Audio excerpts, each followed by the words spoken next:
ఏదేమైనప్పటికీ ఈరోజు 11 గంటలకి ఆయన వెళ్తున్నారు కాబట్టి మరి ఎలా ఉండబోతుంది అన్న దాని మీద కూడా ఉంటుంది. సార్ మీరు చెప్పండి, ముఖ్యంగా ఇప్పుడు ఆల్రెడీ ఆయన బయలుదేరారు, ఎలా ఉండబోతుంది అంటారు? అసలు ఈ కుంభకోణాల వెనుక ఖచ్చితంగా రేవంత్ రెడ్డి ఉన్నారన్న దానికి ఆధారాలు ఏమైనా ఉన్నాయంటారు?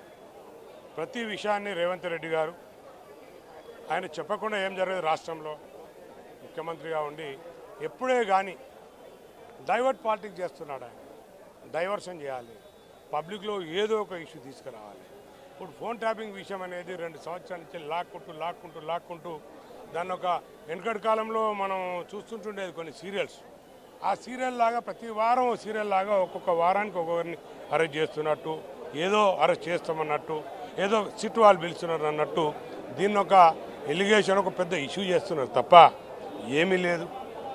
ఏ విషయంలో కూడా రేవంత్ రెడ్డి ఏ కక్ష సాధింపు చర్యగా ఏం చేయాలన్నా కూడా ఏమి తప్పు చేసిన వాళ్ళు ఎవరు లేరు. కావాలని బీఆర్ఎస్ నాయకులని ఈ రోజున హరీష్ రావు గారిని కావాలని పిలిపిస్తున్నారు సిట్ వాళ్ళు. అక్కడ ఏముందని ఇప్పటివరకు మీరు ఏం చేశారని ఇదంతా కక్షపూరితంగా చేస్తున్నారు కాబట్టి తప్పకుండా ప్రజలు దీన్ని గమనిస్తున్నారు. ప్రజలు తగిన గుణపాఠం తప్పకుండా అతి త్వరలో చెప్తారని మేము అనుకుంటున్నాం.